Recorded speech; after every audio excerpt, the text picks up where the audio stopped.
Assalamualaikum warahmatullahi wabarakatuh. Selamat pagi anak-anak semua. Apa kabar kalian hari ini?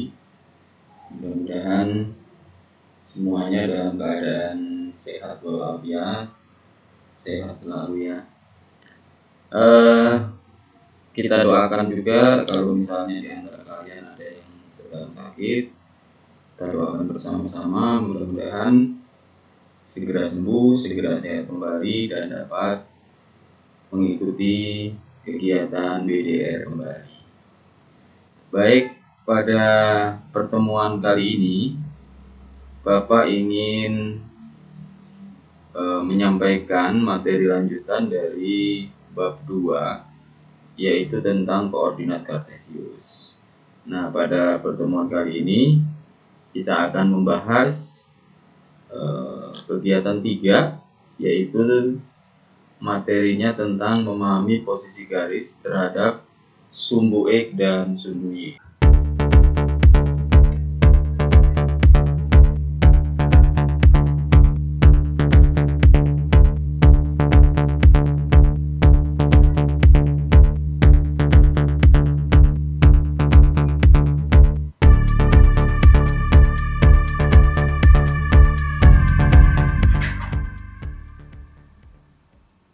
Kalian bisa persiapkan buku paketnya, buku paket matematika kelas 8, cari kegiatan 2.3.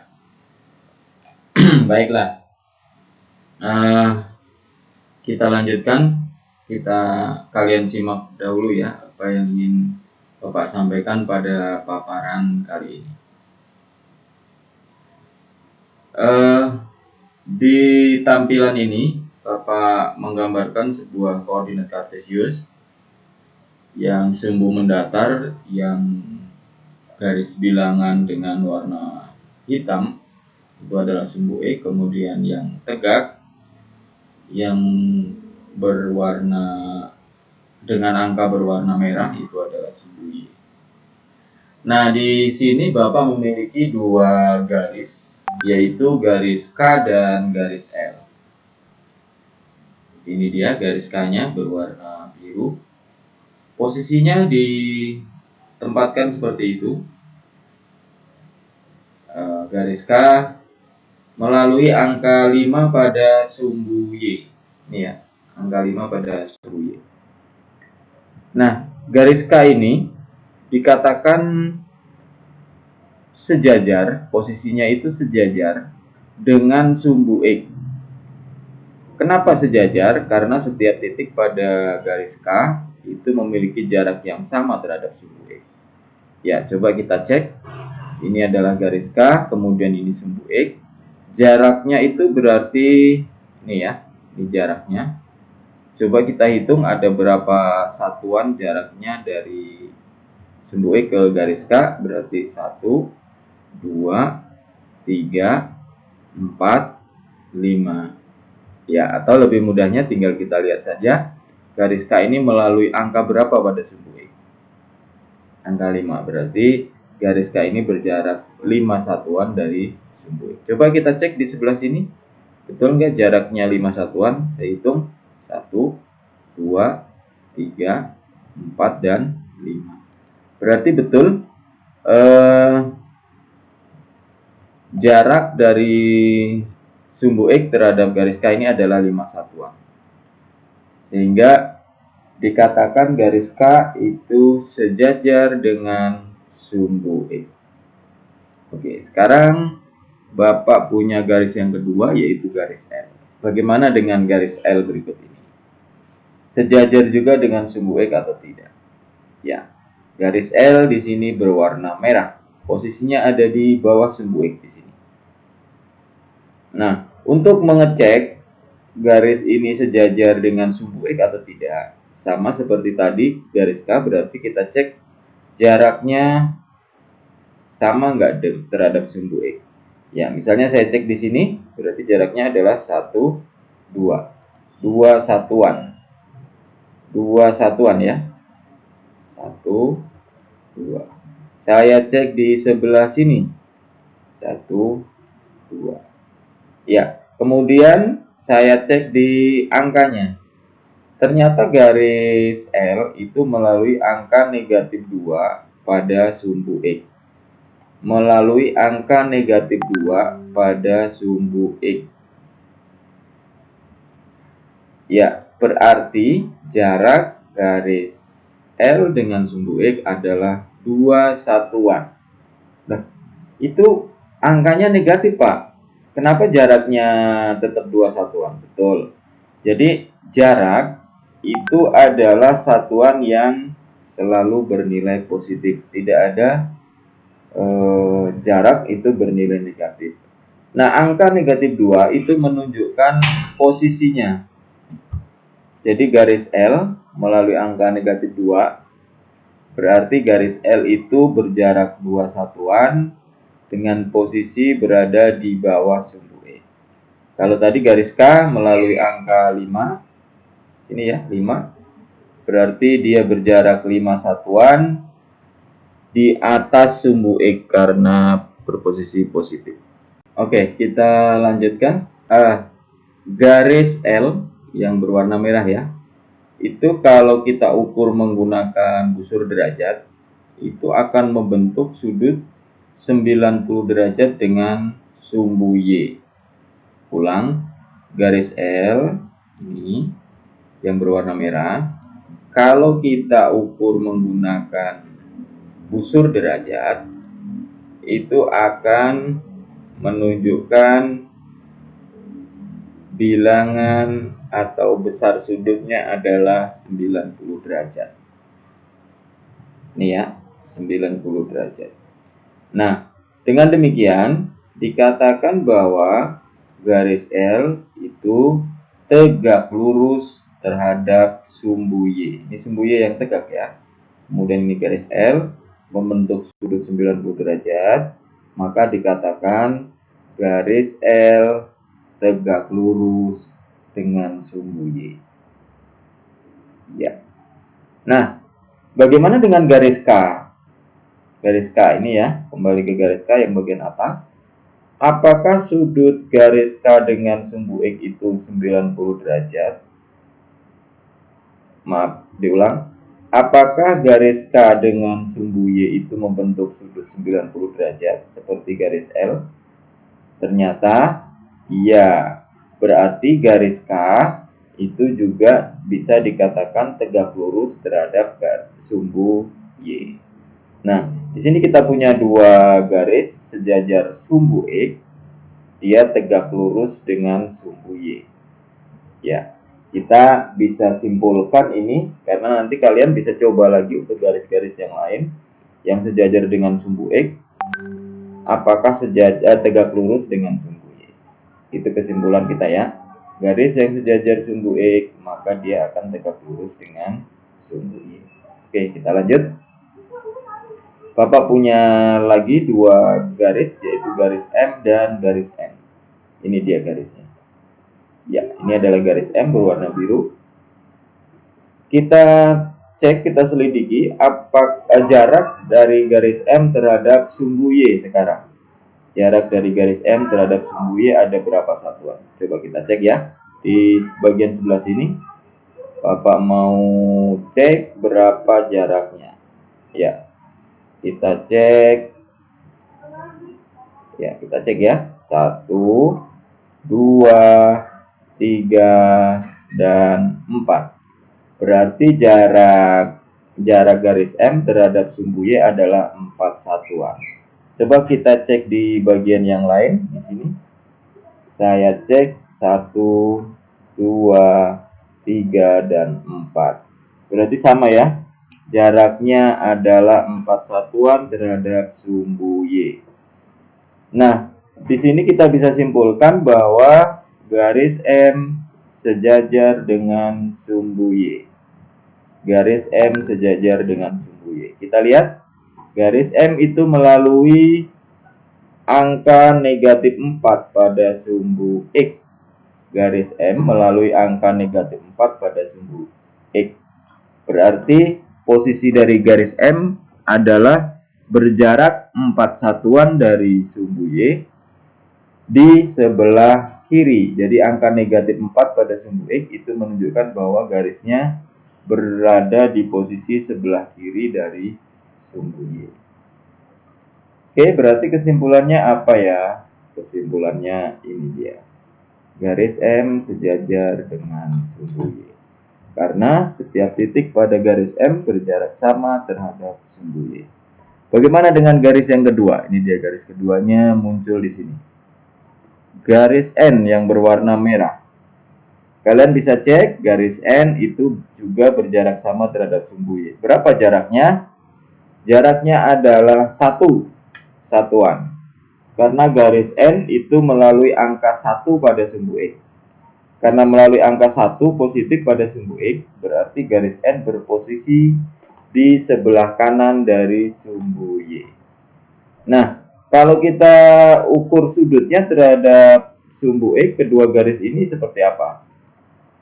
Nah, kedua garis ini memiliki sudut 90 derajat terhadap sumbu X. Berarti kedua garis ini tegak lurus dengan sumbu X. Garis N maupun garis M itu tegak lurus dengan sumbu X. Ya, kita lanjutkan. Ini garis berikutnya, garis O. Garis O itu tidak sejajar dengan sumbu X maupun sumbu Y. Nah, untuk posisi garis seperti ini dikatakan bahwa garis O itu memotong sumbu X dan sumbu Y. Ada satu garis lagi, ini garis P. Garis P ini juga tidak sejajar dengan sumbu X maupun sumbu Y, berarti garis P memotong sumbu X dan sumbu Y. Kita lanjutkan. Kita masuk ke bagian contoh soal. Di sini ada satu contoh soal. Bapak bacakan dulu ya soalnya. Diketahui titik A 3,3, titik B negatif 3,3, titik C negatif 3, negatif 3, dan titik D 3, negatif 3. Pertanyaannya, jika dibuat garis dari A ke B, garis AB sejajar dengan sumbu titik-titik. Pertanyaan kedua, jika dibuat garis AD, berarti dari A ke D, maka garis AD tegak lurus dengan sumbu titik-titik. Kemudian yang pertanyaan ketiga terakhir, jika dibuat garis AC, kesimpulan apa yang bisa kamu ambil terkait posisi garis AC terhadap sumbu X dan sumbu Y? Baiklah. Untuk bisa menjawab soal ini, langkah pertamanya adalah kita buat dulu diagram kartesiusnya. Kemudian langkah keduanya kita gambarkan titik-titiknya sehingga kita bisa tahu posisi dari masing-masing titik A, titik B. Langkah pertamanya adalah kita buat dulu diagram kartesius, kemudian kita gambarkan titik A, titik B, titik C, dan titik D di diagram kartesius tersebut. Baik, kita mulai dari titik A. Titik A tadi koordinatnya adalah 3,3. 3,3. Ini ya titik A, 3,3. Yang perlu kalian ingat, koordinat itu adalah pasangan dua bilangan. Yang pertama ini adalah disebutnya apa namanya? Absis. Absis itu posisinya ada di sumbu X. Kemudian bilangan kedua adalah ordinat. Ordinat itu posisinya di sumbu Y. Nah, berarti di sini titik A itu mempunyai absis 3, ordinatnya 3. Nah, cara menggambarkannya bagaimana? Pertama adalah absis 3, berarti kita buat garis dari angka 3 pada sumbu X yang ada di sini ke arah angka 3 pada sumbu Y, karena ordinatnya 3 ya. Ordinatnya 3. Berarti dari angka 3 di sumbu X, kita buat garis ke arah angka 3 pada sumbu Y. Berarti ke arah atas. Dari 3 di sini ke arah atas. Sampai berhenti di angka 3 pada sumbu Y. Ya, jadi kalau digambarkan seperti ini. Itu dari angka 3, kemudian naik ke atas, berhenti di angka 3 pada sumbu Y. Sehingga ketika itu koordinatnya adalah 3. Ini 3 yang sumbu X. Kemudian 3 yang kedua adalah diambil dari sumbu Y. Oke, kita lanjut. Yang kedua, titik B, itu negatif 3,3. Berarti sumbu X kita mulai dari pada angka 3. Ya. Berarti ke arah angka 3 pada sumbu Y, berarti ke atas ya. Ke atas, karena bilangan positif pada sumbu Y itu adanya di atas sumbu X. Ya. Jadi dari angka 3 naik ke atas, berhenti di angka 3 pada sumbu Y. Jadi untuk titik B itu koordinatnya adalah negatif 3,3. Posisinya di sini ya, yang berwarna hijau.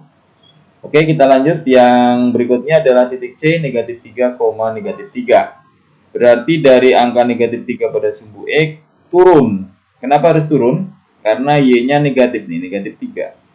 Berarti ada di bawah sumbu X. Turun, berhenti sampai di angka negatif 3. Ya, ilustrasinya seperti ini. Ya, dari angka negatif 3 di sini turun, berhenti di angka negatif 3 pada sumbu Y. Terakhir untuk titik D, 3, negatif 3. Berarti dari angka 3 pada sumbu X di sini turun atau naik? Turun. Kenapa turun? Karena bilangan keduanya atau ordinatnya adalah negatif 3. Berarti ada di bawah sumbu X. Ya, seperti ini. Ya. Kita sekarang sudah menempatkan posisi masing-masing. Ini adalah titik A, ini titik B, ini titik C, dan ini titik. Ya, setelah kita mengetahui posisi masing-masing titik A, B, C, dan D, baru kita bisa menjawab soal A. Jadi di soal A tadi, jika dibuat garis dari A ke B, garis AB sejajar dengan sumbu titik-titik. Ya. Kita harus buat dulu garis dari A ke B. Ya, inilah garis AB yang berwarna merah ya. Garisnya seperti ini. Kalau kita perhatikan garis AB ini, di situ di pertanyaannya adalah sejajar dengan sumbu apa? Pilihannya ada dua, sejajar dengan sumbu X atau sejajar dengan sumbu Y. Ingat, sejajar tadi sesuai dengan yang sudah kita pelajari artinya adalah berjarak sama. Titik-titik pada garis itu berjarak sama. Nah, dari garis AB itu titik-titiknya berjarak sama terhadap sumbu X atau sumbu Y. Ya, dengan mudah kita lihat dari gambar ini, jaraknya yang sama adalah dengan sumbu X. Jadi jawabannya adalah garis AB sejajar dengan sumbu X, karena setiap titik pada garis AB berjarak sama terhadap sumbu X. Oke, kita lanjut. Pertanyaan kedua, jika dibuat garis AD tegak lurus dengan sumbu apa?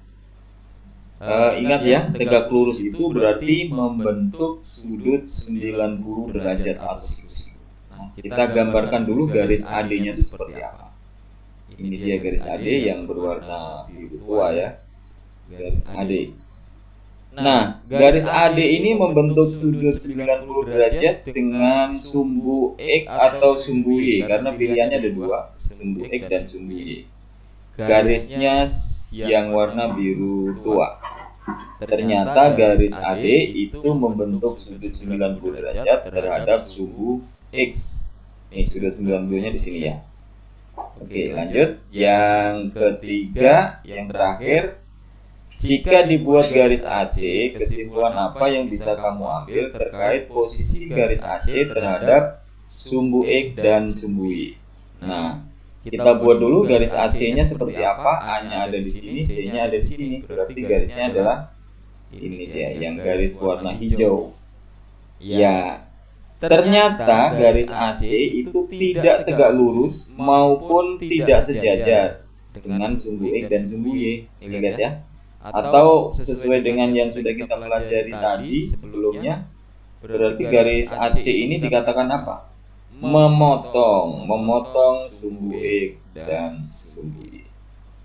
Ya, garis AC memotong sumbu X dan sumbu Y, atau garis AC tidak sejajar dan tidak tegak lurus dengan sumbu X dan sumbu Y. Nah, anak-anak, demikian materi bab 2 ini. Materi terakhirnya adalah kegiatan 2.3 ini. Mudah-mudahan apa yang sudah Bapak jelaskan melalui video ini maupun video sebelumnya atau dari tulisan yang ada di web Moodle, web e-learning, bisa kalian pahami dengan baik. Silahkan kalian mencoba latihan-latihan yang ada di buku tulis, di buku paket. Kemudian untuk pertemuan minggu depan kita akan coba bahas soal-soal yang ada di buku paket sebelum kita melaksanakan ulangan harian untuk bab kedua. Kesimpulan atau rangkuman untuk bab 2 koordinat kartesius adalah yang pertama, sistem koordinat kartesius itu pertama kali diperkenalkan oleh René Descartes. Ya. Rangkuman yang kedua, posisi titik ditentukan oleh unsur mendatar atau sumbu X dan unsur tegak atau vertikal pada sumbu Y. Nah, unsur mendatar sumbu X itu disebut absis. Ingat absis ya. Biasanya dituliskan di bagian depan, di angka pertama dari koordinat. Kemudian unsur tegak atau sumbu Y disebut ordinat, dituliskan angka kedua pada koordinat titik. Ya, kemudian titik A mempunyai absis P dan ordinat Q, maka koordinat titik A adalah P, Q. Jadi P-nya yang dituliskan lebih dulu itu adalah absis, dan Q-nya yang dituliskan kedua itu adalah ordinat. Sifat-sifatnya apa? Titik A adalah pertemuan antara garis tegak lurus sumbu X melalui angka P, berarti dari angka P, P-nya itu ada di sumbu X, dibuat garis tegak lurus dengan garis tegak lurus sumbu Y melalui angka Q. Jadi sudah ya. Jadi dari X dibuat garis tegak lurus, dari sumbu Y juga dibuat garis tegak lurus. Ya, sifat yang kedua adalah titik A berarti berjarak Q satuan dari sumbu X. Nah, kalau jarak terhadap sumbu X berarti diambilnya dari angka kedua atau Q-nya. Dan berjarak P satuan dari sumbu Y berarti diambil angka pertamanya. Rangkuman yang keempat, setiap dua titik koordinat berbeda itu dapat dibuat satu garis lurus yang melalui kedua titik. Tidak bisa dibuat dua garis lurus yang melalui kedua titik tersebut. Jadi kalau ada dua titik berbeda berarti hanya bisa dibuat satu garis lurus. Oke, ke rangkuman kelima, titik-titik koordinat yang dilalui garis-garis sejajar sumbu X, cirinya adalah memiliki ordinat yang sama. Ingat, ordinat tadi yang angka pertama atau kedua? Kedua. Jadi kalau angka keduanya sama, berarti garis yang melalui kedua titik itu sejajar sumbu X. Titik-titik koordinat yang dilalui oleh garis sejajar sumbu Y memiliki absis sama. Ingat, absis itu berarti yang di depan ya. Jadi kalau absisnya sama berarti sejajar sumbu Y. Contoh, diketahui titik A 2,3, B 2,5. Berarti absisnya atau ordinatnya yang sama. Absisnya sama. Kalau absisnya sama berarti kesimpulannya adalah garis AB sejajar dengan sumbu Y. Baiklah, demikian yang bisa Bapak sampaikan pada pertemuan kali ini. Terima kasih atas perhatiannya. Tetap bersemangat dalam belajar walaupun kita masih harus melaksanakan pembelajaran dari rumah. Kemudian jaga kesehatan ya, karena bagaimanapun juga kesehatan adalah nomor 1. Terima kasih. Assalamualaikum warahmatullahi wabarakatuh.